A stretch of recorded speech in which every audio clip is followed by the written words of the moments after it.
Hey everybody, and welcome to another episode of If It Isn't Love podcast. I am your host, Donisha. And I'm your co-host, J.L. Woodson. And welcome to our new setup. Well, it's not really new. It's semi-new. We had a similar setup last week, but we were like a little bit over there on that side, and then we shifted it over. I think I really like this setup. It's prompting me to get dressed because you can see more of me. When we first started the podcast at the other apartment, I used to very rarely be, unless I was wearing a dress. I was only dressed from the belly button up because you couldn't see my legs. But now you can see my legs and my thighs and everything. So, I'm getting used to what that looks like. It's like different sitting than standing. But anywho, welcome back to this week's episode. I hope you guys listened to last week's episode where we discussed imposter syndrome and the different types of imposter syndrome. Don't forget to check out episode 20 if you haven't already. I felt like, I like doing the podcast and the things that we talk about, but I feel like last week's episode was something for me that it resonated. Like, I was able to take some of the things that we discussed into my work week, which was my second week at my new job, and just really allowing me to trust that I am qualified and capable and that I could do my job well as I'm navigating everything and adjusting to being back in the office full time. So I feel like last week was a much less stressful week. I feel like I felt more, I don't want to say more like myself, right? Because I'm still in this space where I'm trying to figure out this life of uber productivity that I had been accustomed to for so long. And realizing that you have to be productive. Like, we live in a capitalistic society. I'm not a trust fund baby. So I don't have money to just do what I want and relax and not work. I don't have that luxury. And I also like nice stuff and don't want to battle houselessness, nor do I want to live at home. So having to work and that require a level of productivity, but also just wanting to really take time to rest and relax and enjoy life and enjoy my partner. And so I have been working to the best part about having a new job is I'm establishing that I am not going to be the person that you're going to get to be here to 2:00 in the morning. I am not. And I think before it was harder because people knew me to be that person. And now I'm like, I'm going to do a very good job within the time constraints that I am given. Yeah, I feel like there's nothing wrong with being a go-to person, but when that go-to overextends itself, it can become harmful. Yeah. And learning, and I'm going to say, it's not everyone else. It's not all everyone else. A lot of it is me, and I'm having to break old habits of overcommitting myself. It has been such an ingrained part of my personality to overcommit myself and to be in a space where I'm like, yeah, I'll do it. Yeah, I'll do it. Because I want to be seen as the go-to person, right? Yeah. So it's not all bad, right? There is the I don't know if it's the accolades or kind of the praise that comes with, oh, you can always count on her, or she gets shit done, and just kind of having that boss kind of image, and people knowing they can come to me and wanting to get that part of it, right? But also being like, what does that mean for me, right? Yeah. And kind of finding some of that balance. And it's funny because even my new stop touching it. Okay. Things you have to keep telling little boys.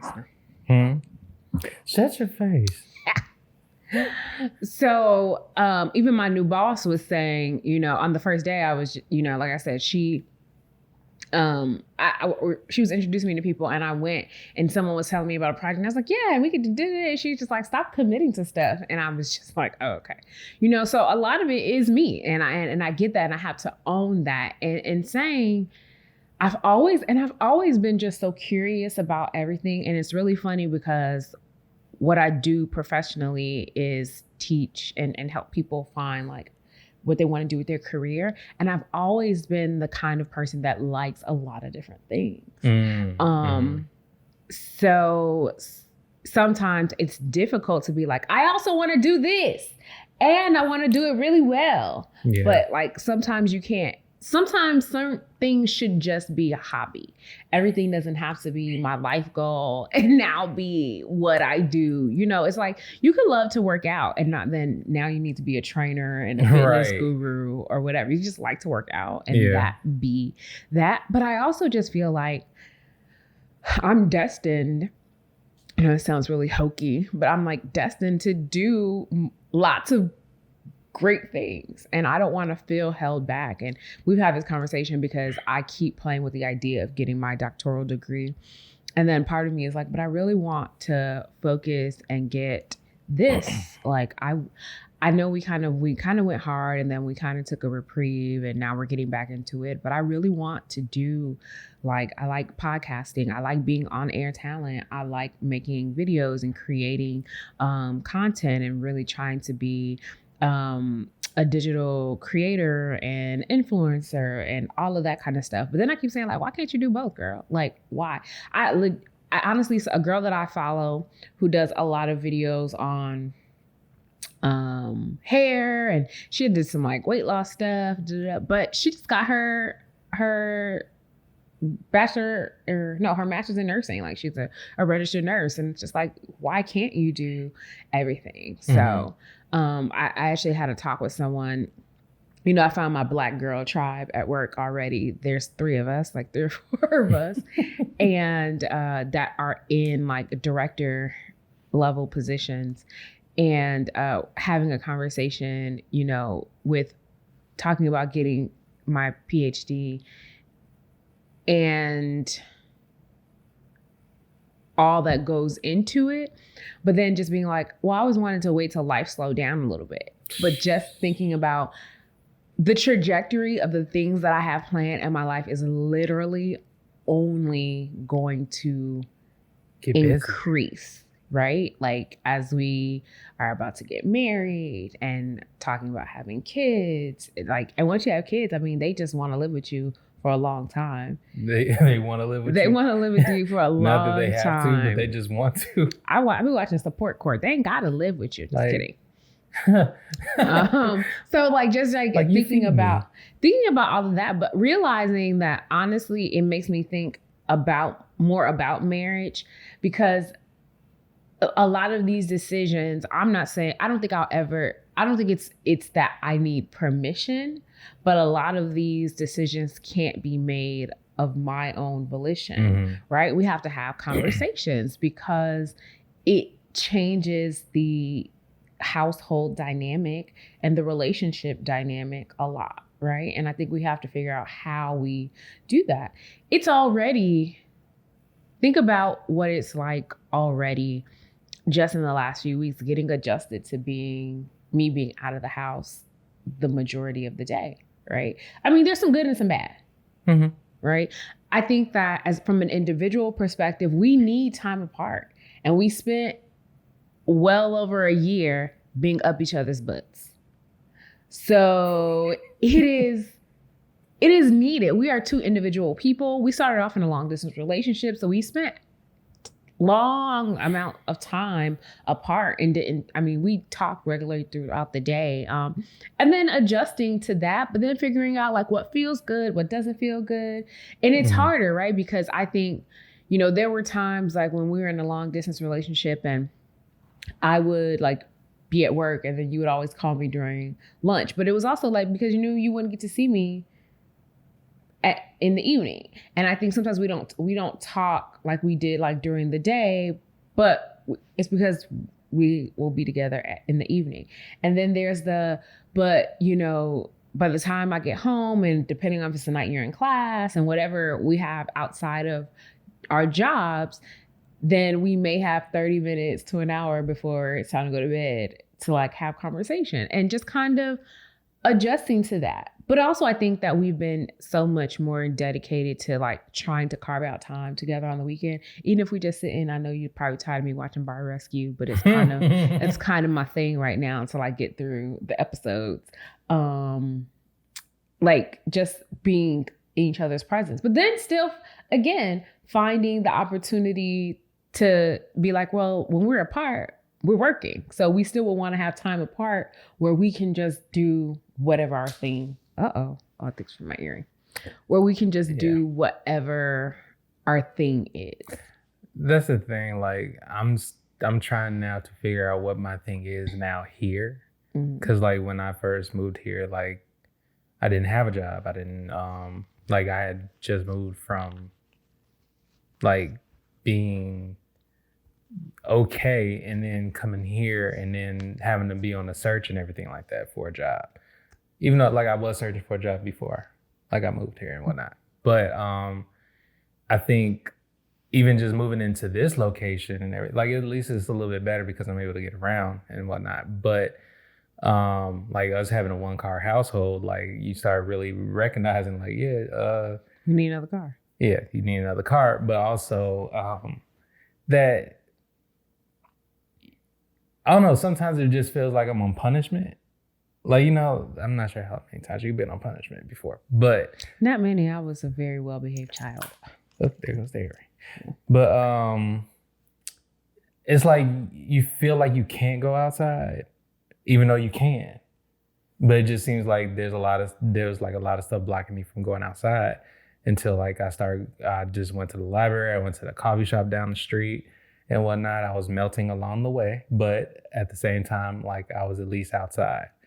I think for the most part, like, yeah, I'm trying to figure out what my thing is, especially here in Houston, because like everything is so spaced out. Like back home in Chicago, I had no issue going to the library downtown. I had no issue hanging out with friends or doing stuff on the weekend. I was that person like that. If somebody invited, it was one of those mysteries, like if I was actually going to show up.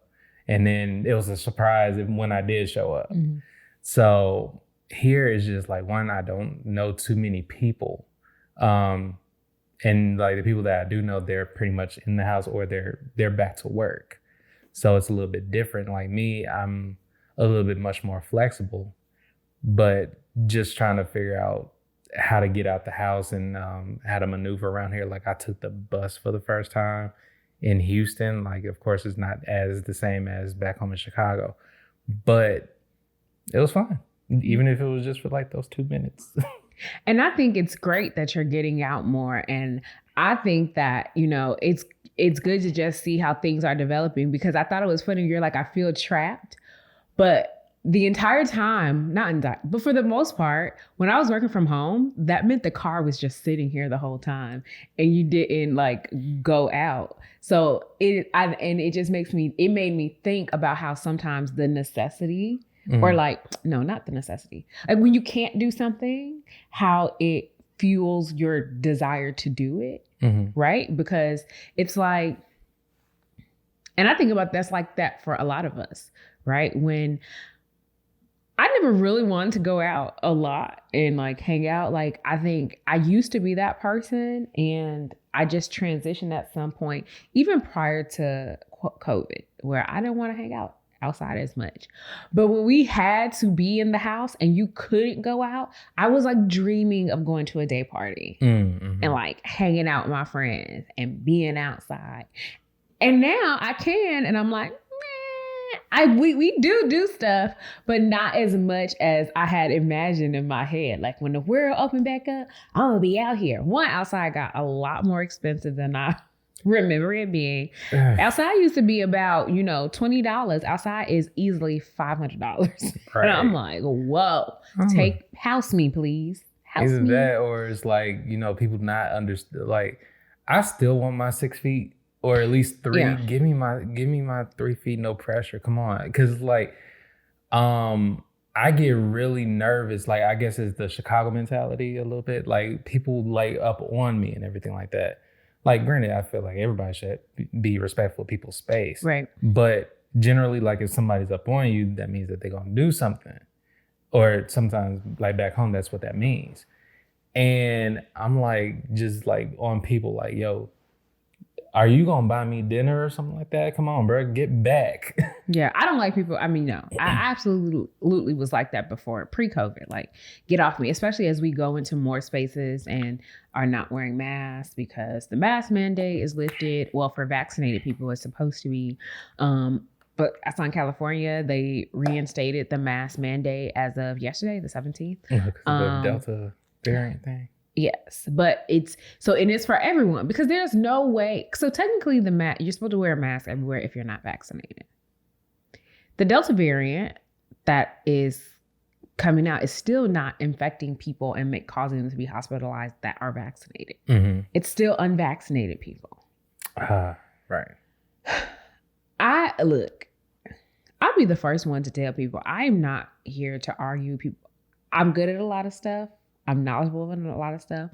Science, I was good at it, but I am not a researcher. I don't work for the CDC. None of that. So if you opt to not get vaccinated, I feel like of all the rights people absolutely have the right to do what they want with their own bodies. Yeah. 100%. And if you don't feel comfortable getting vaccinated or it's not your thing, you don't believe in vaccinations, that's fine. I'm not here to push a vaccination agenda. Mm-hmm. I push a healthy being agenda. Mm. Facts are indeed facts.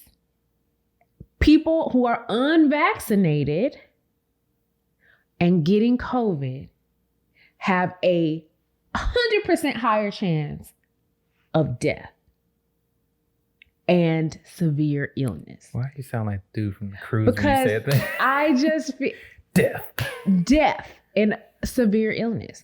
And vaccinated, for whatever you believe about vaccinations, there is no actual proof. Because if you're like, well, then you're going to start sounding like Dr. Umar, because now you finna be like, see, what the man wants you to believe is that it ain't. See, because of your medulla oblongata. That's what it's going to be. Because there is no proof that it's not. Like, you'll see one person who coughed after getting vaccinated. See, I knew you shouldn't get that thing in your arm. Y'all just putting whatever in your body.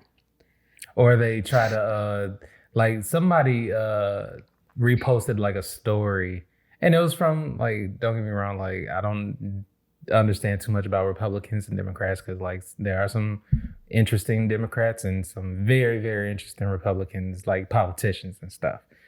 And they reposted like somebody saying like, oh, the vaccination is not this, the vaccination is not that, it's an experiment, this, that, and the other. And it was a politician saying that. I'm like, yeah, but these are the same people that believe, 5G towers are a thing. Yeah. Giving us COVID and whatnot. So why are you reposting this situation when you, like, come on now? Yeah, people, and all I'm going to say is I get that the COVID vaccination did not come in the same timeline, but I think people forget. Say, for instance, you are learning a craft, but you also have to do 15 other crafts. So you make time to do this thing and to perfect it and to learn it and to do all the trials and time and everything. Mm-hmm. But if something happens where all you do is focus on learning this thing and perfecting this thing, and you're not giving your time and attention to everything, then you're going to get to mastering this quicker. And I think people don't think of the vaccine in that same way. Mm-hmm. When the world's greatest minds, especially according to science, come to a place where they're saying, we're not trying to cure nothing else. Cancer, you're going to have to hold on for a second. All of this stuff. Because now we are just going into this. That's why you were able to get a vaccine in a year. And are there going to be things like, hey, will we grow a 6 toe on 1 foot in 2025? We'll see then. But you know what? You can go outside now. And like I said, people who are not vaccinated, fine. Just be safe, wear a mask, do what you need to do. But all of that, to just go back to the original point when we were discussing about like not wanting to go or not going outside even though you can. And so like, it's like now you don't have access to the car in the way that you did before, because I work 43 miles away from our house.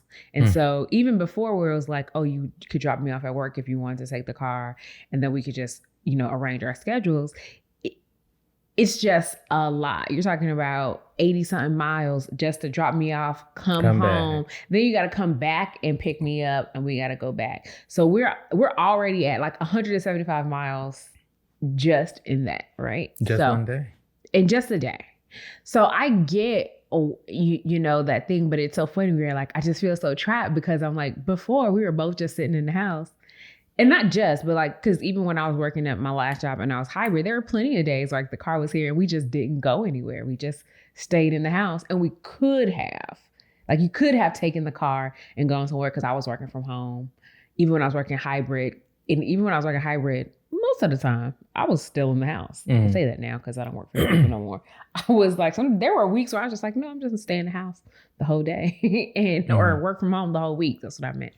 So, but I get it. And like, sometimes it's that thing where necessity breeds invention. So all of that, like, because you have to now do these other things if you want to get out, the necessity of it was like, okay, now I'm going to go out and do these things in this way and figure it out. And I'm happy for you to get outside. And that was the whole point in us moving here, was we didn't know what it was going to look like, but at some point I know I would have to go back to the office.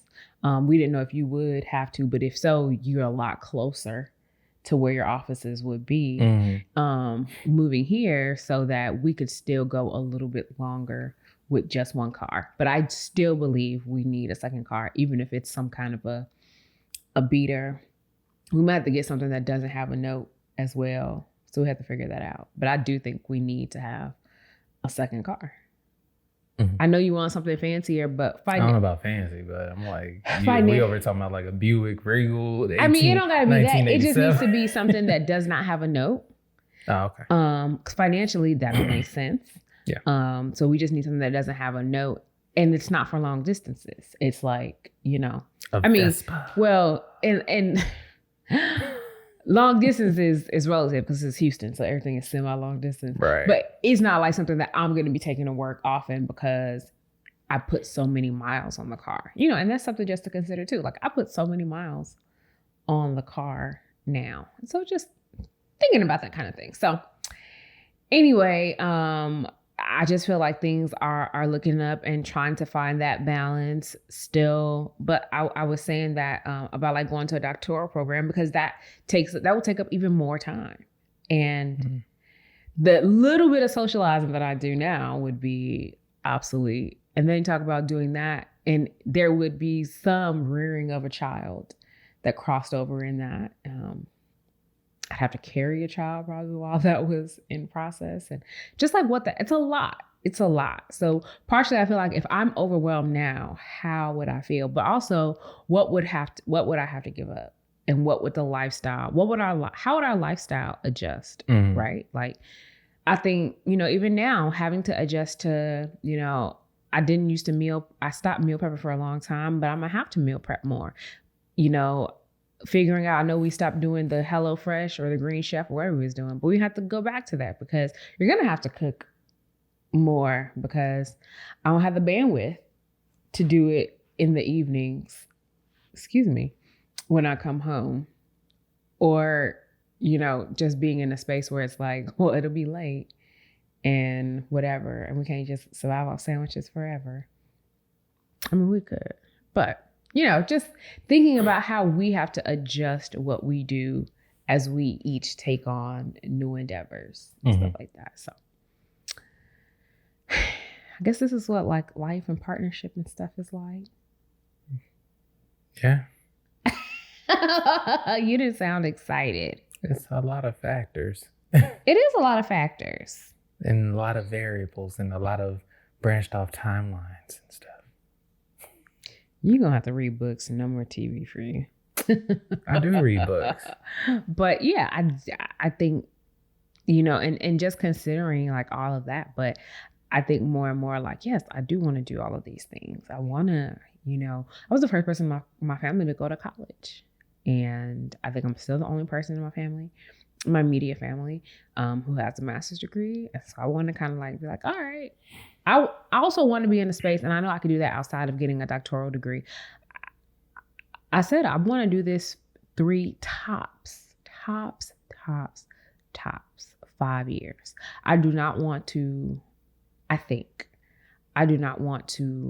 be 40 years old and working for an organization in this capacity. And who knows, right? Things might change. If I become a VP of something, okay, maybe we can have different conversations because my salary will change a lot. And honestly, when you get up there in terms of your rank, you're accountable for a lot of stuff, but your day to day, you're not actually having to do some of the work, right? Like I'm telling other people to do the stuff. Right. Even as a director, because it's just, I'm a director, but it's just me. I don't have a lot of people report to me, but I think of my boss who's a VP, but her administrator does everything. So it's like, oh, I did this. Her administrator does it, not her. Mm-hmm. So if I'm in that position, things might be a little bit different, but I want to be in a space where I have my own business or firm or whatever. And I don't want to work for someone. I want to set my own hours. That's what I want. And I'm very sure about that. So I'm giving myself this opportunity and this role to do what I need to do financially, to get out of debt, to set things straight so that we can be better off in this, so I can really do what I want to do professionally. And I like my job, and I feel like there's a lot to learn in the interim, but I'm not going to be here forever. I don't want to be. And to give my retirement time to grow, right? So even if it gets to like, I think at this point, it'll get to like, by the time if I leave in that mark, I'll probably be at like $30,000. And it's not a lot of money, but it's a nice space to start to be like, there is something, depending, right? With kids, we might be, that might only be 2 weeks of survival. Right. I don't know. Okay. Anything else you want to say? No, not with that part. Okay. So I wanted to talk about briefly, this is not going to be a super long episode, right? He was like, what do you want to talk about this week? And I was like, I want to talk about crazy white women. And he thought I was joking at first. And I just felt like this week in news, there have been so much conversation about Karens going wild. It's like, remember Girls Go Wild? Yeah. It was like Karens Going Wild, 2021 edition. It was just so many white women weaponizing their tears and things like that to hurt Black people, specifically Black women, specifically people of color, and then just being out here doing crazy stuff. And so I wanted to kind of talk about that. So the first Karen I wanted to mention is Victoria's Secret Karen. And so I don't know how many of you guys have seen the clip. Can we put clips in here? Mm-hmm. So we'll put a part of the clip here. Oh God, no, it's you. Now you are, oh my God. Oh my God. Do you see this? Oh my God, I never thought nothing like this would happen to me. She just tried to run and hit me. And now did you see her? She's recording me! Someone stop! That's security! Get that fucker! Security! Look at this! Yes, can y'all get her away from me! Get her away from me! Oh, have mercy! So Victoria's Secret Karen was this lady, Abigail Kilfick, I think. I'm not even going to learn how to pronounce her last name. Whatever. Abigail. So Abigail, apparently, a Black woman Ijoma Ukenta was visiting Victoria's Secrets, and I saw the video. She was like, I just came here to get my free panty. And she had like her mask and everything, I believe. And Abigail got too close to her. And so she asked her to back up. Right. Makes sense. She was just like, hey, can you back up? Abigail then goes to Victoria's Secret's employees and tell them that Ijoma was threatening her. So she's like, no, I asked her to back up because she was really too close to me while I'm like, they looking in the pan. I don't know. If you've been to Victoria's Secret, especially if you're going to get your free panty, there are like little bins of all the different kind of panties they're selling. And it's like in a trough, right? Mm-hmm. So it's like this whole thing that's usually like a mannequin or something in the middle. And then they have all the drawers down the sides, like a big dresser, like a four-sided dresser. And you can like get your size. But then the sample, like, so what is there is at the top. Mm-hmm. So you could be searching for panties and somebody's next to you searching for panties. But then sometimes you're like looking, some people are trying to grab panties and then they just be on top of you. And COVID, right? Still COVID. So she asked her to back up. Because I've been in that space where you just be like, hey, like, either say, excuse me. And even then, just wait your turn. Right. Just wait your turn, okay? You can't be in a rush to get the panties. Ever. Remember that. Don't be rushing to get the panties. And so, in the middle of the altercation, Ijoma, rightly so, something I would have done, started recording. Mm-hmm. So that's what we see. And so what we end up seeing is Ijoma nowhere near Abigail. Abigail is at the counter. Ijoma is standing back and she's like recording her, but she's just like, hey, I'm just trying to get my panty. This lady is trying to fight me. And so Abigail has a full-blown tantrum. Like 3-year-old tantrum. Like full blown. And then at one point, she's just like, stop recording me. I don't want to be recorded. Gets on the ground, starts kicking, crying, fake fainting. She then decides she is going to charge at Ijoma and try to like attack her. And Joan was just like, what are you doing? Like, back up, hey, and like calling staff. And even like Krabby Abby decides she is going to chase Ijoma around the Victoria's Secret. And then a staff person does come and like tell her, like, you can't tell her she can't record, she can record, leave her alone. And of course, it's another Black woman. Let's just be clear.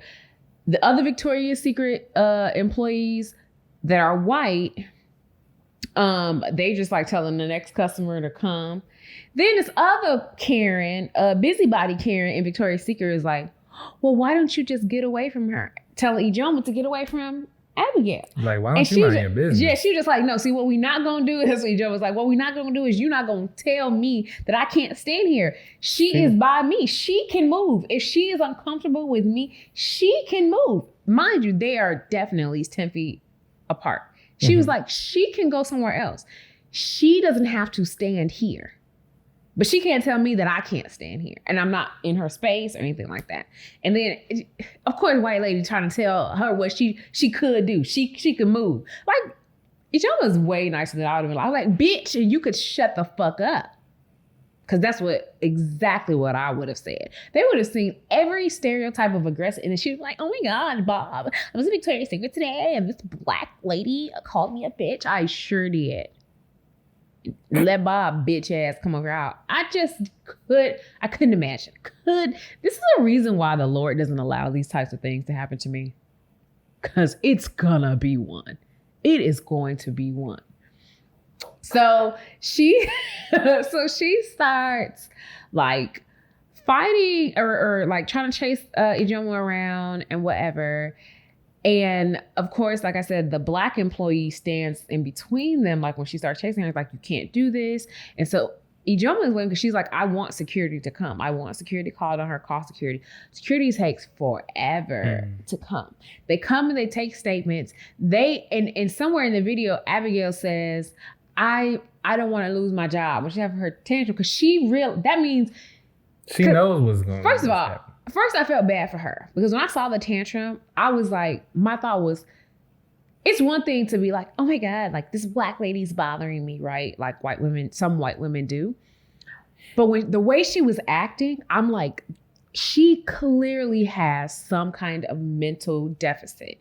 And so that's why I felt a little bad, because Black, white, all of that, like some people just ain't rap tight. And it's somebody who has struggled with mental deficits. I felt like, you know, when you're overwhelmed and you know how to take stuff. Now, all with a bag of salt, because white lady privilege.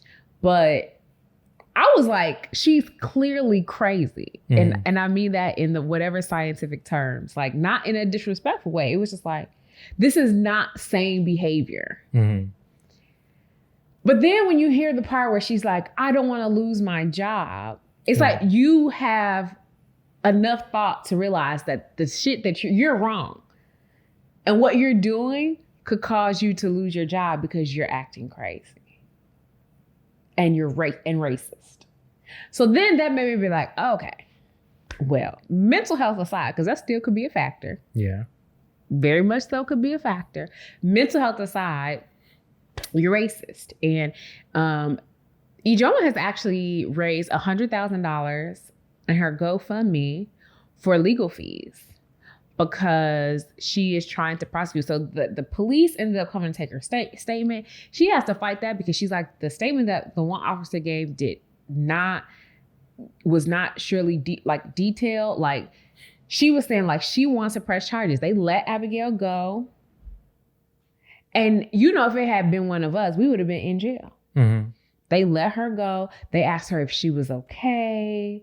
You know, what happened, And for Ijoma, they took her statement, but like, she was like, nobody asked me if I was okay. I was the one that was attacked. I have video. I was the one attacked and no one cared, right?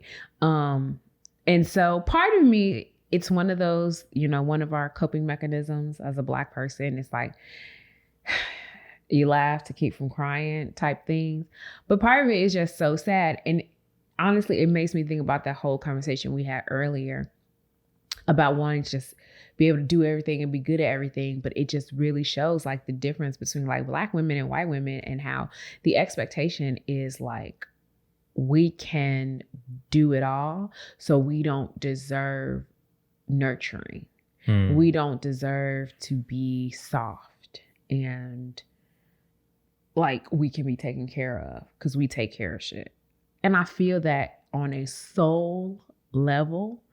And it's hard to not feel that way. And I think about stuff that I do in my life to perpetuate that, but also being like, I don't want to have to wait for people to do stuff for me because I'm used to doing it myself. So I'll do it.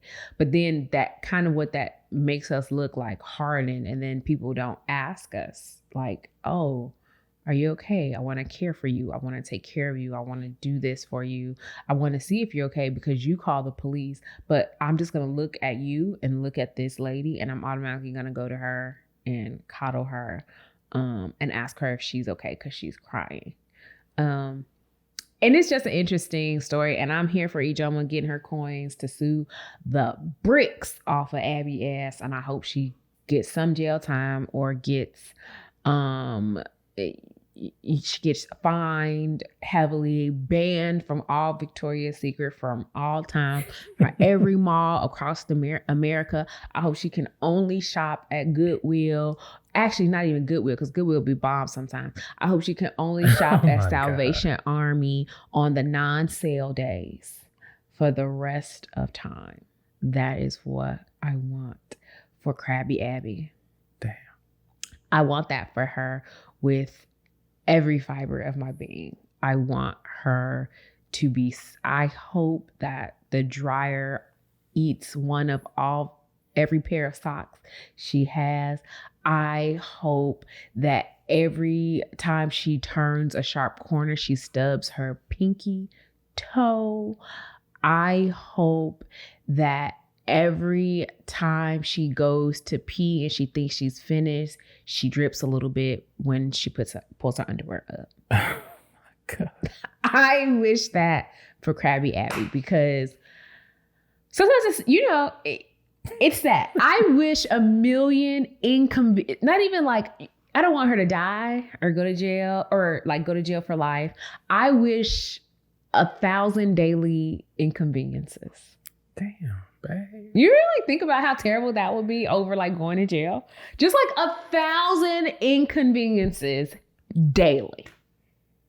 I thought I was bad shit. I just wish that for her because, and then she'd probably only still get a smidge of what it's like to be a Black woman in this terrible, terrible country. I want that for her, you know?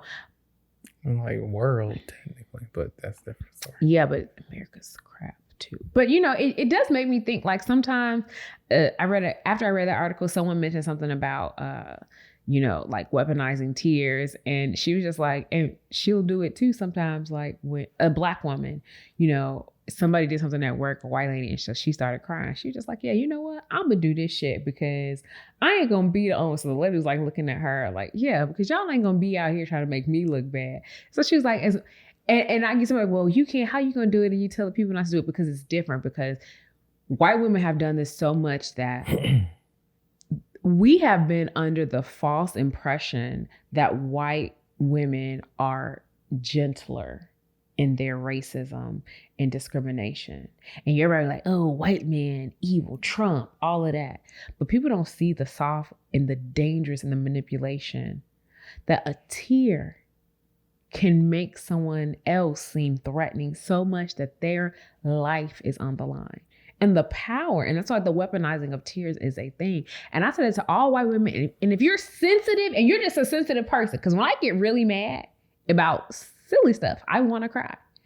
So I get that. But if you want to cry because somebody else hurt your feelings, I want you to think about, especially because a Black person does something to you, and stop that shit.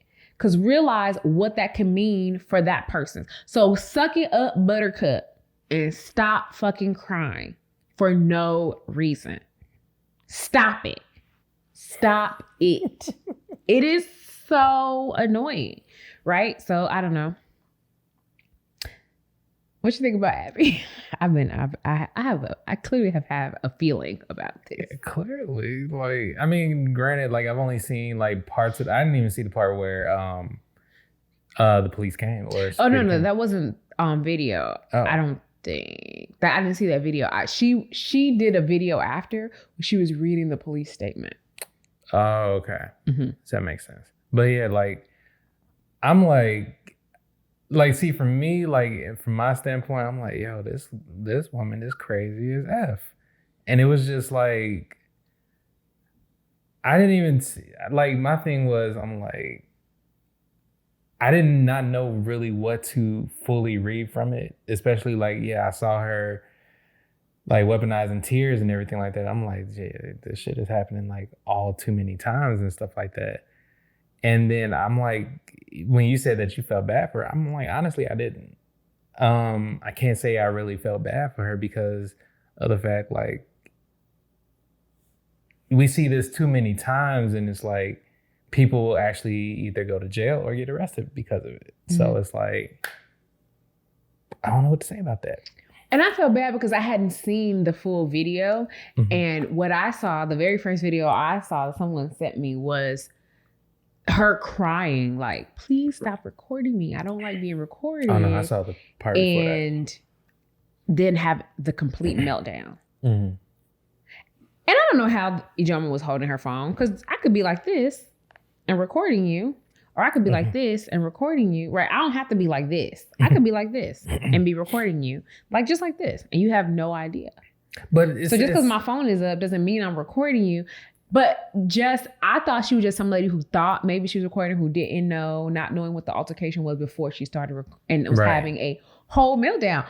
And again, it was so much that I was like, it wasn't just like, hey, stop recording me. Like, oh, okay, whatever. It was so dramatic, and the crying on the floor and passing out. I said, oh, she crazy. Something is, all her cogs ain't turning, all her synapses ain't connecting.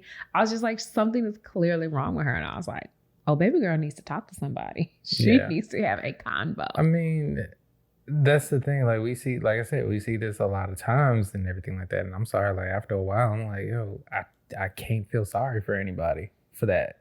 And it's, like, I can understand, like, if it was from that point of view, like, yeah, like, I'm having a meltdown, don't record me. yeah. Like, but if you start off, like, I saw the beginning. Right, that's what I'm saying. I didn't see that. I didn't see that at first. And like I said, even as a Black woman, and maybe that's part of the, like, ugh, girl, like I said, as someone who has struggled with, like, mental health issues, like, there is a part of me that recognizes that and is like, yeah, I know what it's like when you just feel like you're about to lose it and you can't control what is happening. But not understanding at that point how she had put herself in that position, and she could have been acting, but part of that is like, no, something is off with Abby. Something ain't right with her. I was like, yo, like, you, like, all she said was back up. Like, if anything, like, when we were just talking about, like, yo, like, I was standing in 95th and King Drive, DMV and shit like that. Long line to get into the DMV to do my driver's license stuff. Dude standing right on me. This was pre-COVID and whatnot. Standing right on me. I'm like, dude, back up. Why are you on me? I feel you breathing on me. Like, and then on top, like, I just moved up, like, the first few times and everything like that. And then I turned around and looked at him. I'm like, bruh. Yeah. Space. Thanks. And then he just kept being, like, right here on me. I'm like, dude. It's like, at that point, I was like, yo, back up. So with what's the young lady's name? Ijeoma. Yeah. So with her, it was like, I understand where that part comes from. And she might have said it, like, nice and polite and everything like that. She didn't necessarily have to, but if she, like, more than likely she probably did. So the fact that this lady took it as being threatening and everything like that, I'm like, yo, like, no, like, you over here in my personal space, back up. No, so the thing is, she didn't take it as being threatening. She knew that's the thing. When these women do this, it's not because they feel threatened. It's because they don't like to be challenged. It's because they feel ownership and right over all spaces, including the spaces that are already occupied by Black women and other Black people. It's not because she felt actually threatened. Mm-hmm. It was because this negress dared say to her to get off of my person, because I have free will and I can be in whatever space I want to be, bitch, even your space. Oh, you're going to tell me I can't be in your space? Let me go say you threatening me. That's what it was. It's not because she was afraid. Mm-hmm. She wasn't scared. Mm-hmm. She's entitled. And because she's used to being entitled to being in people's space, and a Black woman told her, you are in fact not entitled to be in my space. Back up. So she couldn't handle that. But I feel like even with, like, this thing right here, especially with the camera and whatnot, that's our protection sometimes. Not all the time, but it's like, it's one of those things where all that stuff, like, I'm glad she recorded it because of the fact, like, granted, it didn't help out in the long run when it came to the police or security being there and everything like that, because they still went at the aid of Abby. Krabby Abby. Yeah, they went at the aid of her versus the actual victim. Yeah. So it's like, but at the same time, like, shoot, record everything, man, like, because people just don't. And you don't want to just live your life that way. You don't want to have to live your life that way. But I mean, I get wanting personal space. I have a new thing now since, like, mandates were lifted, and I'll be the first one to ask people. Sometimes I set the example, like when I'm in Ross or something, and they still have the stickers on the floor. Mm-hmm. I will stand on the sticker, and as the person in front of me is moving up, I will only get as close to, like, as stickers distance apart. So then usually, this has always happened so far since I've done it, knock on whatever, that, because next time I go, somebody gonna try me. The person behind me will then be like, oh, she is clearly trying to distance herself from people. I am going to distance myself from her. Mm-hmm. That's usually what happens. Yeah. Or if I have a cart, I started standing on the front side of my cart. So I can control my distance from the person in front of me, and I'll allow my cart to control the. I've had somebody, like, get too close to me And I just moved to the front of my cart. I ain't gonna say nothing to you. So as I move, I only move up. Even when I move to the next sticker, I keep my cart between us, which is like that distance, so you can't get close to me. That's smart. But I also will tell somebody, and I have told somebody, probably not back up. You know, I'm a fan of excuse you, and people know what that means. They be like, sorry. And people, I've only had sorry. That's all I got. I get people saying excuse.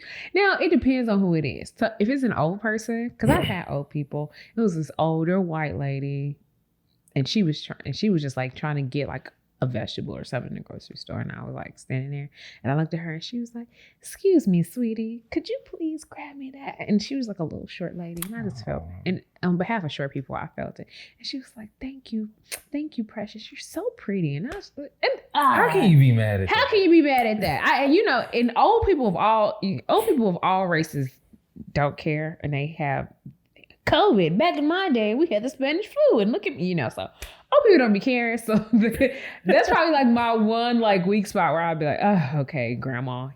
But I guess you could get close to me. I feel like this is the weird part about being back outside again, because like we're going through this shit with Krabby Abby, or just people like not respecting space anymore. I'm like, bro, like I didn't want y'all next to me to begin with. Yeah. Like now we can't even do brunch. But it really like varies from place to place, because we go places. I'm gonna be real. Outside of the grocery store, I usually don't wear my mask. And I actually went into the grocery store yesterday, and I didn't realize until I left, or day before yesterday, I didn't realize until I was out of the grocery store that I didn't put my mask on. That's like been the one place where I still will put my mask on, and I didn't realize until I left there that I hadn't. I just went to like grab some tortillas that I didn't put it on, and so like there's that. Like it happens. I mean, it says it's optional, but at the same time, it's just it feels different now. Like that we've been doing it for a whole year, right? And that's what I'm saying. It's very inconsistent. I almost always carry one with me, but I don't put it on as often. I've gone days, like a whole day, and I have not put my mask on. I don't wear it at work. So that's what I'm saying. Like I've gone into Walmart and I've worn it, and then I've gone in and I haven't worn it. So it's not as whatever. And that's just here in Houston, because I know that there are places where the mask mandate isn't lifted. It's still irregular. And it's funny because when it first, and not even just when it first lifted, because when it first lifted, people were still wearing it for the most part. I would say probably in the last month. When I first went to a store and I didn't wear it, but I saw everybody else wearing it, I put my mask on immediately. And it's really been in the last few weeks that I go out more and more, and there are more people not wearing a mask than wearing a mask. I will also say that COVID cases are daily increasing. But again, the fatalities are non-vaccinated people. And so they're just really trying to urge people. I see so many more signs now saying like free vaccines coming here. And it has been approved for people ages 12 and up. Okay. And I know a lot of hope is that teenagers and high schools and stuff, that people will be vaccinated to go back to school in the fall. So we shall see. Any other thoughts about Krabby Abby? Nah. Okay. I just want to talk about one more. This is one that you actually sent me. And then I did the mistake of traveling to the ghetto, aka Twitter. Oh my God. And saw the video. Because you sent me a screenshot. Yeah, I wasn't trying to post it. Yeah, no, I get it. And Facebook would have put you in jail too.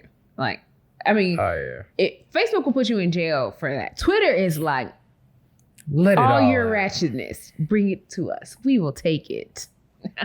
And so it was this brunch, and I'm assuming this last weekend or something. And there is a video of this lady, and I'm gonna call her Karen, even though she definitely has a little paprika in her or something. You know, she's a little spicy, a little adobo, but Karen nonetheless. Because she could, you know how sometimes, like, especially like she like one of them Jersey girls, where she was tanned. So she was tanned, but you look at her, oh, she, you know, whatever. She had her leg up on like one of the tables at the brunch, no panties on, and was proceeding to finger herself rather aggressively and either squirt and or pee. Which when you squirt, it's some pee. Whatever. That's a whole nother episode. Yeah. And like she was like on a mission. Like you can see it in her face. She was like, I'm gonna squirt. Yeah, it's gonna be good. All right. She was like, it was like, and it was crazy because the people were recording her, and then it was like people next to her, but like not close to them. They were on the other side of the table, and they were like, and then you see people walking past. The funniest was the people walking past. Because imagine you just talking to your friends, like, all right, brunch is lit, got your mimosa, and then you walk by, you're like, what is, I mean, when I say she had her leg up, full puss to the camera, just, hi, I'm a vagina. It was just, that's not vagina fingers. It like was tarantula. Well, I can't. I have short fingers. If I had longer fingers, that's it. Just the lips. There we go. Okay. Oh, there we go. It was full vagina.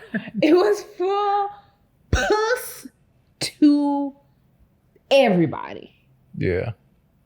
And just like.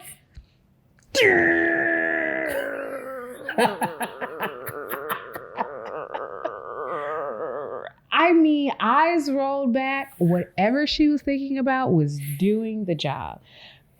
Because then she started squirting on the floor and then was slipping in it. She's like sliding in her own juices. It sounds like groceries. Was disgusting. But also, it was like when you have a toothache and you push it and it hurts, but you keep pushing it. I was like, I shouldn't watch this. I'm going to watch it to the end. It was like, what has happened? So then you see security come by.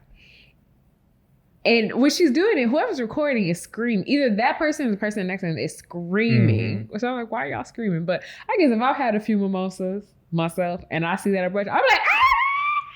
I'm probably going to scream myself. Like, what? It's because you're going to think you tripping. First of all, I probably think that I was not actually seeing this. So security comes up and he is like, and he's an older black man. He looked like, Uncle looked like I've had about a fucking enough. Everybody there looked like they did. Like, except for there was one guy that passed by the camera. He was like, I'm going to be back next week. Or there was a guy, there was a couple of pictures after that, or either after that. It had to be. Could you imagine? I would have.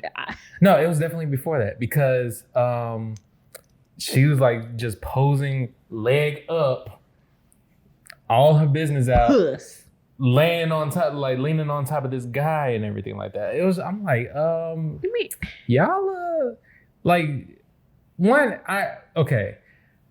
I understand people want to like explore themselves, like their sexual being in like very exhibitionist ways and stuff like that. But there are places for that.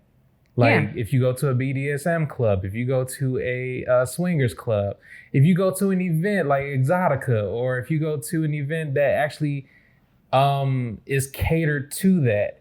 Don't do it next to my chicken and waffles. See the expert here, he named all the places you could go to. Okay, sorry, right. Chicken and waffles. Ooh, that sounds good. Like, don't it sprays and everything like that. So it's like, I mean, she was slipping in it. Go to Twitter and just put, I promise you, just put brunch. Brunch and squirt. You put brunch and if you go to Twitter. No, that's what I typed in the first time. But I'm just saying, if you just I put brunch and it was like lunch at lady touching herself at brunch. It was like, it wasted no time. Twitter was like, I know what you're trying to look for, girl. I got you. Like, video. It was insane. I just couldn't believe it. And the only person I felt bad for in that interaction is the security guard. Yeah, he had to go he grabbed her by the wrist. And you could tell he was like, could you imagine somebody aggressively fisting themselves in brunch and you having to touch their hand to or any part of them, honestly. Part of them. And you could tell she was, and I mean, he snatched her up. I probably sure I had a flashback to when I was a kid and I did something bad because the way he snatched, he did a black parent snatch. He snatched her up like only a black parent could. Like, get your ass over here. Only black parents know how to. I can't wait to master that snatch. But he snatched her like, get your boy. Yeah, wait till I get you. He gave her the wait till I get you home snatch. No, somebody like, did you see any of the comments under? Yeah, like, of course. The one that really got to me was like, it was like a Boondocks with Thugnificent. And like the scene was a little bit different, but it was like, and I started thinking to myself, what made her so horny that to want to squirt at brunch? Yes. Like legit, like what? Like all of a sudden, like you over here just minding your business, eating chicken and waffles, having a mimosa, and all of a sudden you got wet stuff on your brunch boots. She looked at that wing, that chicken wing started looking thick to her. She must have had a sausage on her plate. That sausage had reminded her of her ex who was trash but could lay it down. The sausage was oiled up. Okay, they had poured that syrup on her waffle. It was dripping down. And she said, idea. Syrup drip down. I can do that. If you don't get your hotep, horny hotep ass out of Horny hotep. That's what she was like. I see that syrup. Idea. I see that syrup dripping down. I think I can mimic. But that. did you? Okay, because I'm not sure about the full story of this. But was it a squirt off? Like people kept saying like it was a contest, like between her and somebody else. Okay. I'm not sure if that was true, but it just said deep. that. It said First of all, clearly comments. security was not aware of this contest. Right. But I honestly want to know what happened to her because I'm like, she got to end up on somebody's sex registry. She should be on the sex offenders registry because in the series, I know we're making jokes because it's crazy and funny, but the seriousness of it is if a man pulled out his penis at brunch and started to whack it off, he would be in jail. Right. And he would be on the sex offenders registry. Right. Puss out at brunch should, if y'all haven't seen this, aggressively masturbating.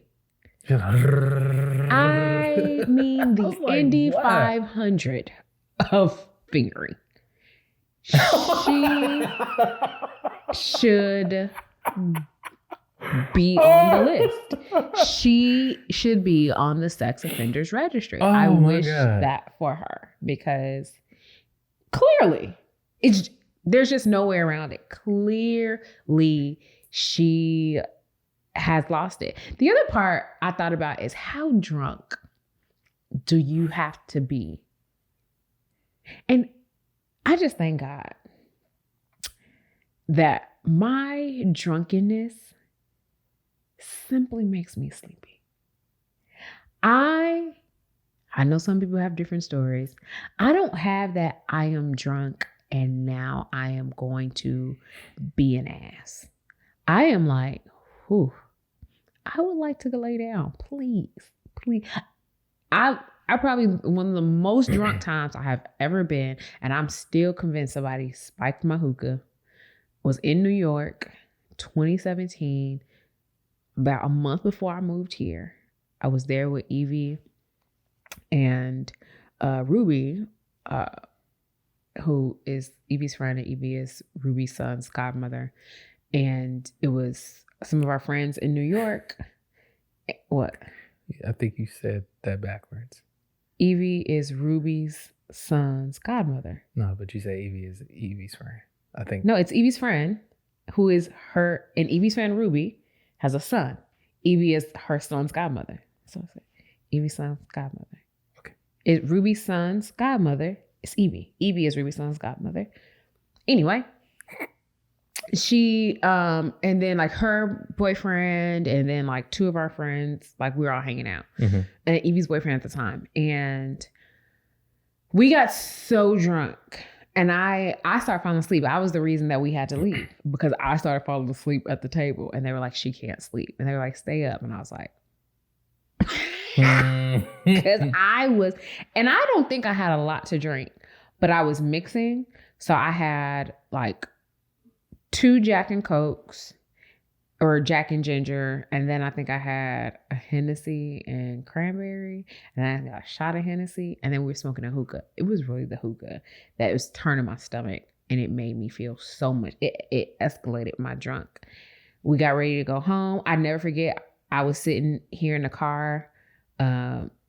My friend Indy was driving. Her husband was in the passenger seat. I was sitting here. Ruby was sitting here. Her husband was about to light a cigarette and I saw him. Like, I was like this. And I was like, please don't light it. He was like, I'll roll the window down. I was like, no. He rolled the window down, lit the cigarette. We had just pulled off. I told Ruby, I'm about to throw. She looked, or I looked at her. She was like, pull over. Ruby, I'm lying. I was at the window. That's where I was. I was at the window. I was like, I'm about to throw. Ruby looked at me. She's like, pull over. Ruby reached across me, opened the door, and pushed me out the car, but she was still holding me. And I remember I had an off-the-shoulder sweater, but so she was like holding my bra and like holding me and pushing me out so I could throw up while opening the door. She did some ninja stuff.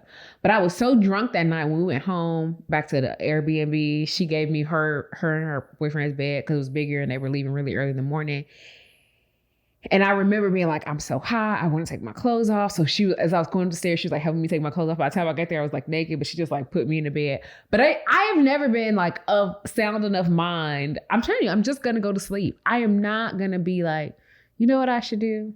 Whip my puss out and touch myself at brunch. I get the need to want to be naked when you're drunk, especially because you get hot. You get hot. I get it. But ultimately, you know, you see people do stuff like this. You could tell she was drunk too. The lady, she was plastered. Like, you just got to look at her face. Like, I mean, she looked like it was like she was hypnotized and focused. And I 100% believe she is going to, well, she probably has seen the video, right? She is so fucking embarrassed. You cannot make me believe that she gonna cry at court.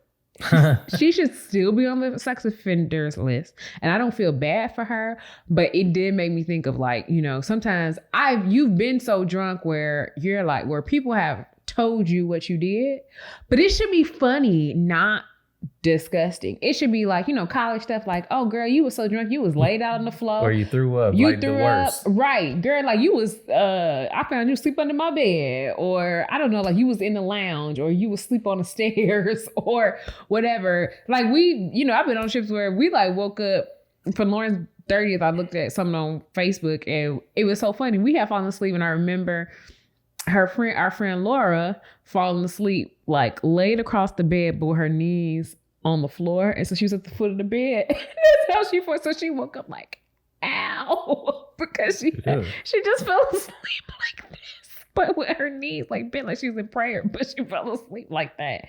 And I remember us cracking up about that, because I think like Lauren had fell asleep in the hallway. I fell asleep like sideways on her sister's bed, not even my bed. So it was like so many funny things like that. But we were back at the house by that point, because it was also that acknowledgement. Like, sometimes you get so drunk when you're in public, and I've been like, had an edible or something in public, and I was like, okay, I need to go home. Yeah. Because, and also, I don't know if it's like that. When part of me thinks like sometimes when I'm out, especially if I'm out with my girls or whatever, and I get too drunk, it makes me feel not safe. And that's just how my mind works. Like, I don't feel safe, especially a lot of guys around. And so I'm like, I need to be home. And I've done that. I'm like, I remember giving Dre my phone and being like, call an Uber, take me to my mama's house.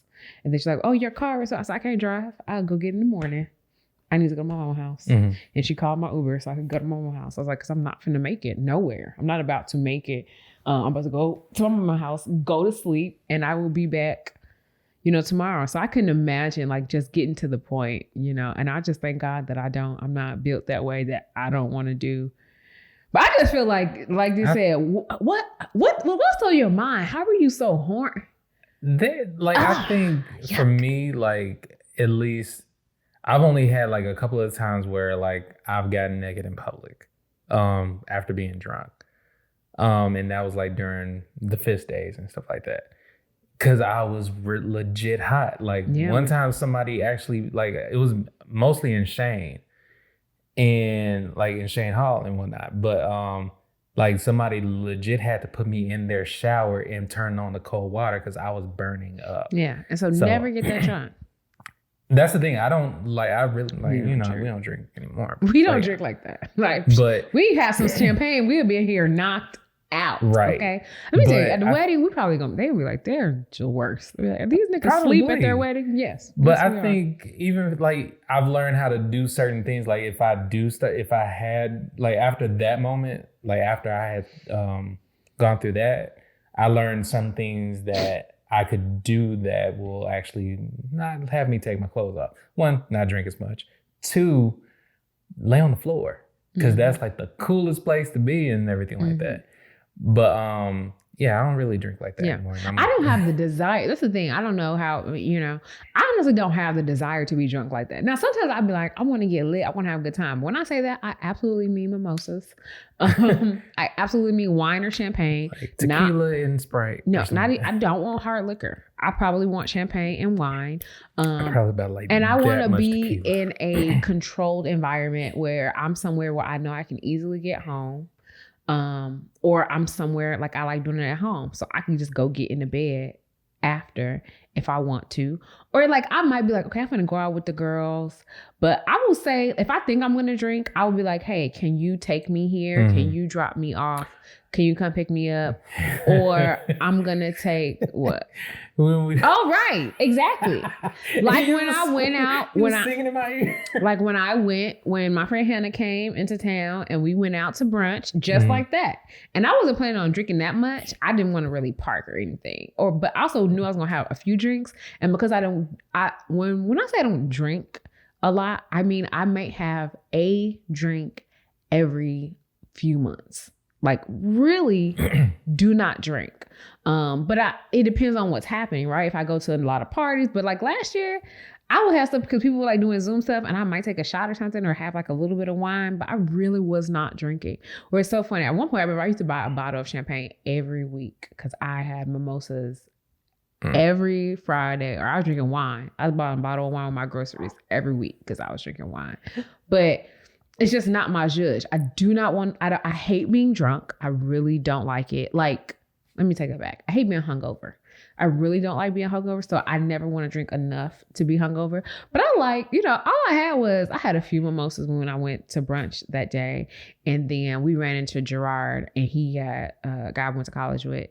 And he bought me and Hannah drinks. Because he was like, oh, sis, like, da, da, da. So he was just like, y'all want drinks? We were like, sure, right? So he bought us drinks. And and then the DJ was like giving, like pouring champagne, like whatever. So like we had some of that. But other than that, and so I was drinking, but I also was like, my man's coming to pick me up. I have enough sound mind to be like, yes, I'm ready. Yes, pick me up. This is where I am. Da, da, da, da. So I always just try to make sure I am, like I said, I make sure that I'm in a space where I can take care of myself or I'm in that position. So then part of it is when you can't pick me up, then I could relax. And I was just like, Did you? Yes, because you know what it is like sometimes I'm forcing myself to be like aware, like because the girls had left because they had reservations. So I was like, you're by yourself, stay aware, be awake. And I just kept telling myself, well, I was waiting for you. So I was just like walking around, like walking back and forth in my little space, staying aware. So once you can't pick me up, I could be like, I can now allow the liquor to feel it. I can now allow myself to feel it because I'm good.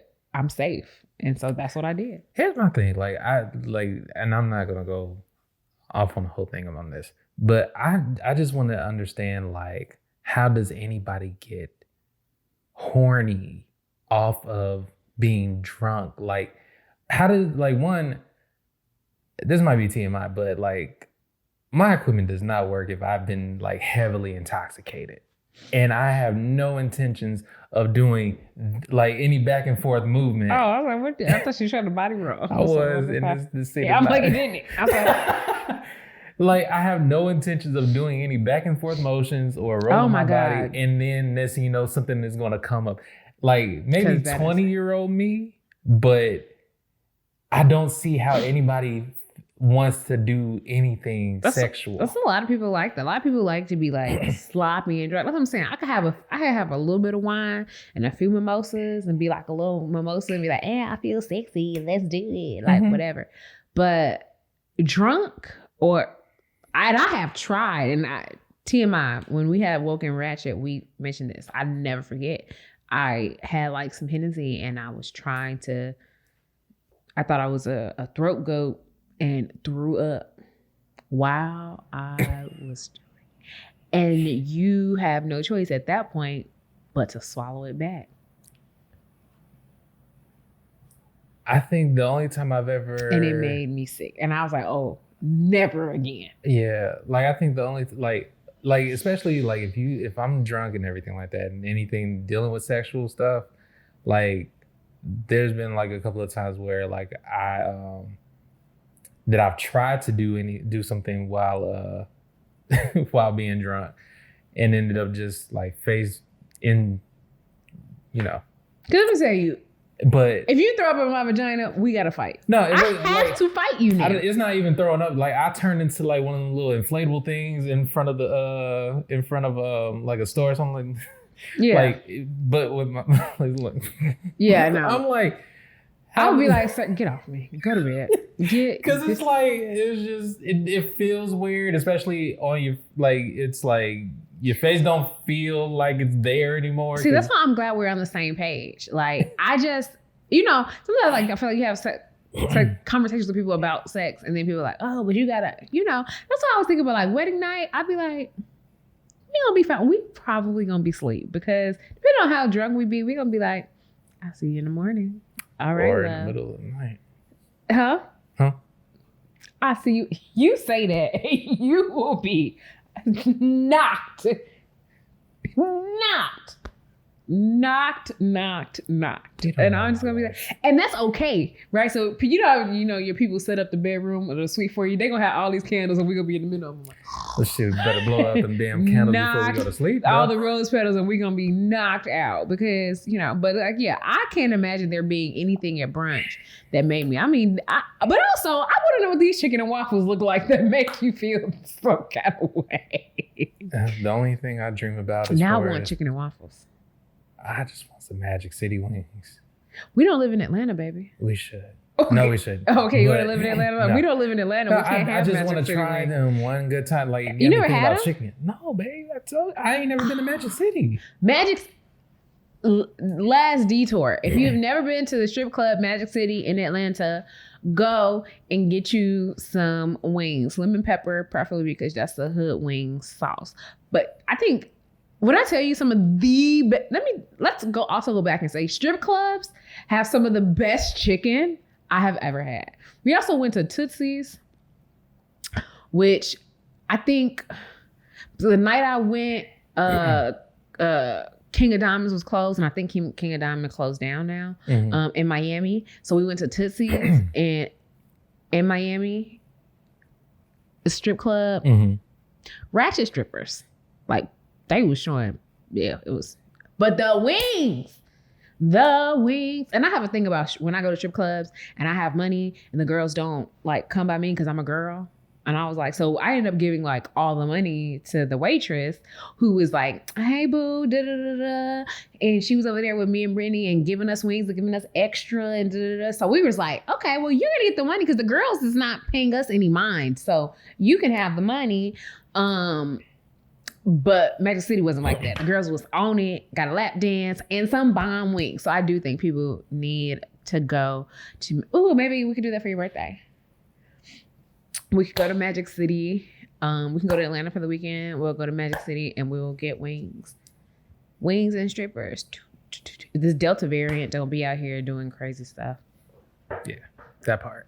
But whatever. Anything else? No. Outside is crazy. Outside is expensive. wear your mask.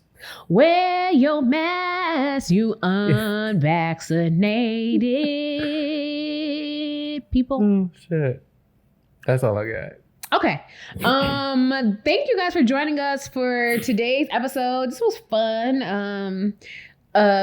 Please be safe out here. Karens are gone wild. They are on the loose. They are known to be dangerous to your health, mentally, your well-being, and your just overall pleasant disposition. Black women, take a break. Don't let this world break you. Put yourself first. If you're not already, make sure that you're following us at If It Isn't Love Podcast on Instagram and Facebook, at If It Isn't Love PO1 on Twitter. And if you have any questions, we want to try to do like listener questions and stuff like that. So please shoot us a question at ifitisn'tlovepodcast@gmail.com. We would love to answer your questions about relationships, love, whatever. Also, feel free to DM us questions if you want to. We would appreciate it. So until next time, bye guys.